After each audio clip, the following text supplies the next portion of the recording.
Hey everyone, Effie here. Today I'm going to show you how to layer our holiday bells layering stencils.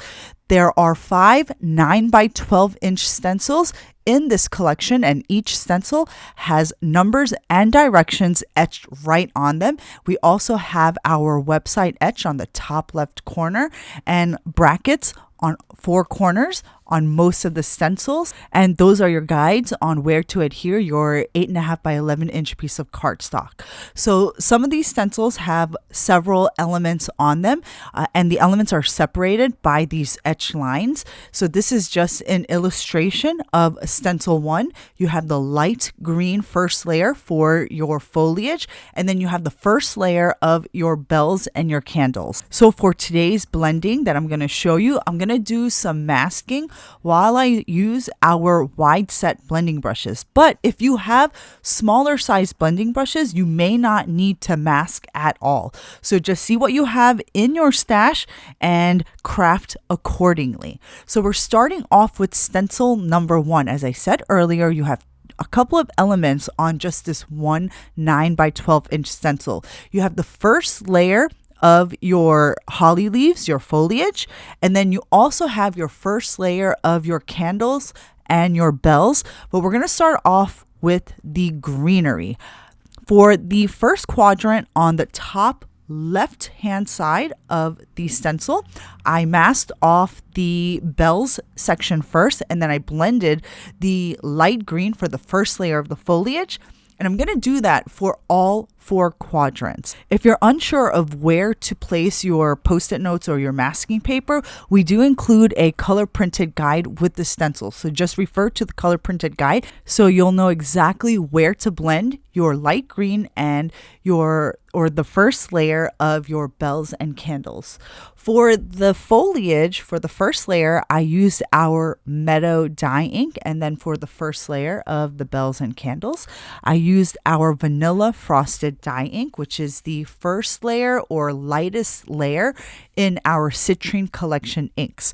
So once I've finished with stencil 1, I'm going to go ahead and peel that stencil off and place stencil 2 down.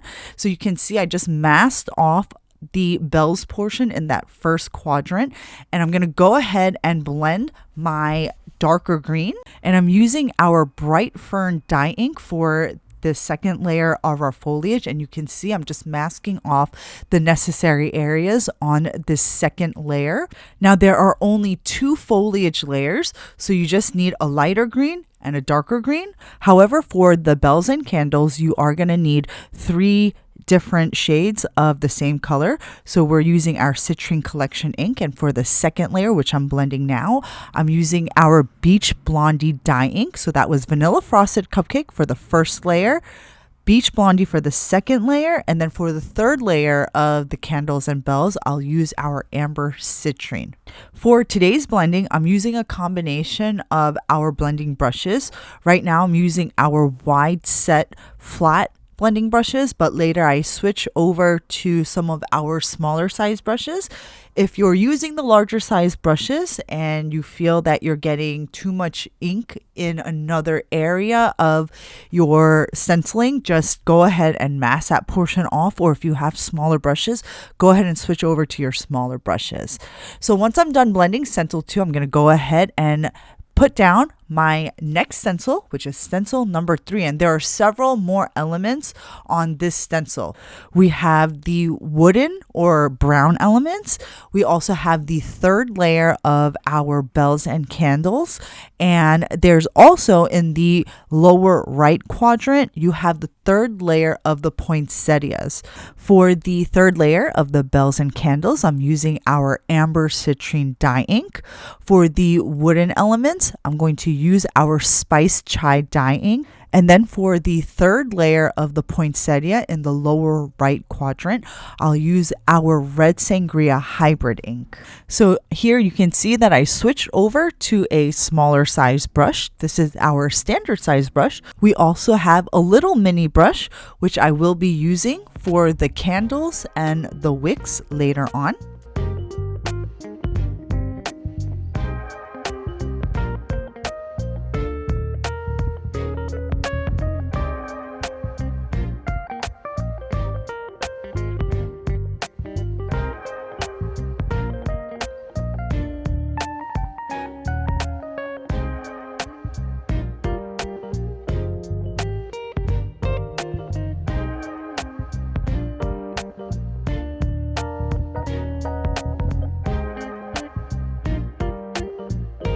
All right, once we're done with stencil 3, we're going to move on to stencil 4, and you can see the nice large 4 that's etched right on the stencil in the upper right quadrant.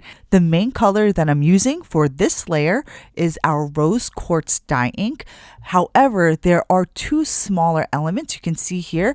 This is the top of the flame and also the wick. I used our peach blossom for the top portion of the flame and then our caviar ink for the wick, and I just used our little mini blending brushes for those 2 small elements. Once I finish with stencil 4, I'm going to take that stencil off.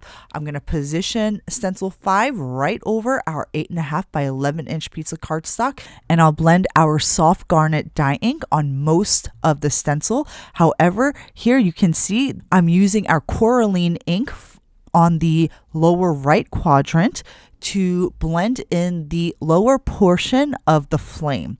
So I thought we were all finished at this point. However, I forgot the string that the bells dangle from on the lower left quadrant. So I'm going to go back and place stencil 2 back on our cardstock, and I'm just going to use our Caviar hybrid ink to blend in those 3 narrow areas, and now we are finally finished. You can take this piece of cardstock and you can cut it in half vertically and horizontally to create 4 A2 cards. We also have coordinating dies available separately for this layering stencil set.